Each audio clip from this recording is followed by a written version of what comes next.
Core commander house में सूबाई काबीना का कोई इजलास नहीं हुआ। हाँ, अलबत्ता कोर कमांडर साहब ने काबीना को वज़ीर आला समेत ब्रीफिंग के लिए बुलाया था, और वो ब्रीफिंग खैबर पख्तूनख्वा सूबे के जो सिक्योरिटी के हालात हैं और जो दहशतगर्दी के वाक़यात हो रहे हैं, इनके तनाज़ुर में तमाम काबीना को उन्होंने दावत दी थी अफ्तार की। हम वहाँ अफ्तार के लिए गए, जहाँ अफ्तारी हुई, और उसके बाद उन्होंने सिक्योरिटी सूरत हाल पर हमें तफसीली ब्रीफिंग दी। तो चूँकि पाकिस्तान की फ़ौज की ये बुनियादी ज़िम्मेदारी है कि वो हमारी जो सरहदें, खैबर पख्तूनख्वा की सरहदें अफ़गानिस्तान के साथ मिलती हैं, और वहाँ पर जो सिक्योरिटी की सूरत हाल है या जो खैबर पख्तूनख्वा में दहशतगर्दी के वाक़यात हो रहे हैं, उसकी बुनियादी ज़िम्मेदारी फ़ौज की है। इन वाक़यात के तदारक की, उनको रोकने की, और अमूमी तौर पर सिक्योरिटी को मेंटेन रखना चूँकि फ़ौज की ज़िम्मेदारी है, इसलिए उन्होंने हमें ब्रीफिंग भी दी, और उसमें उन्होंने ये भी बताया कि खैबर पख्तूनख्वा की हुकूमत के साथ फ़ौज का ताउन होना चाहिए, और हमारे आपस के जो एक रिलेशनशिप है वो ऐसा होना चाहिए ताकि जहाँ जहाँ कोई प्रॉब्लम पैदा हो दहशतगर्दी से निपटने के हवाले से, तो उस तनाज़ुर में हमारे एक बाहमी राब्ता और ताउन वो ज़्यादा फ़ाल हो। नहीं, कोर कमांडर हाउस के साथ इसका कोई ताल्लुक़ नहीं है। 11 कोर का जो हेड क्वार्टर है वहाँ ब्रीफिंग हुई,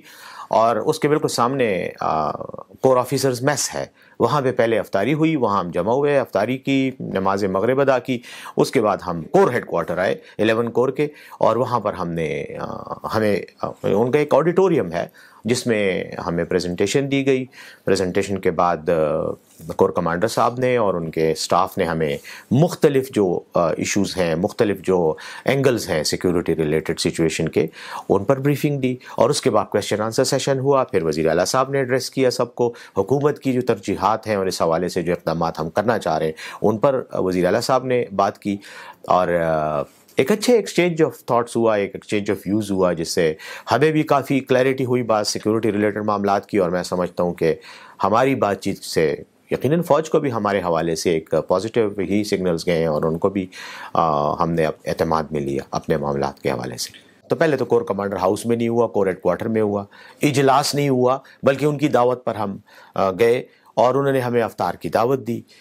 और उसके बाद उन्होंने हम सिक्योरिटी पे ब्रीफिंग दी। हम पाकिस्तान की फ़ौज के कोर कमांडर की दावत पर कोर हेड क्वार्टर गए।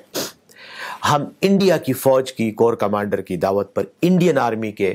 कोर हेड क्वार्टर नहीं गए। ये हमारा मुल्क है, हमारी फ़ौज है, हमारे भाई हैं, हमारी बहनें हैं इस फ़ौज में, इस मुल्क के लिए वो कुर्बानियाँ दे रहे हैं, हर रोज़ दे रहे हैं। आज भी आपको पता है, कुछ देर पहले एक वाक़या हुआ है, कल भी एक वाक़या हुआ था, फ़ौज पर हमले हुए हैं, शहीद हो रहे हैं, ज़ख्मी हो रहे हैं। तो अगर हम उनके साथ ताल्लुक़ ही नहीं रखेंगे तो ये मुल्क का निज़ाम कैसे चलेगा? और ख़ास तौर पर उस एरिया में जो उनका स्पेसिफिक एरिया है, जिसमें उनकी एक्सपर्टीज़ है, जिसमें उनकी महारत है, और जो उनकी ज़िम्मेदारी है यानी सिक्योरिटी, उस मामले में अगर हम उनके साथ राब्ता नहीं रखेंगे तो किसके साथ रखेंगे?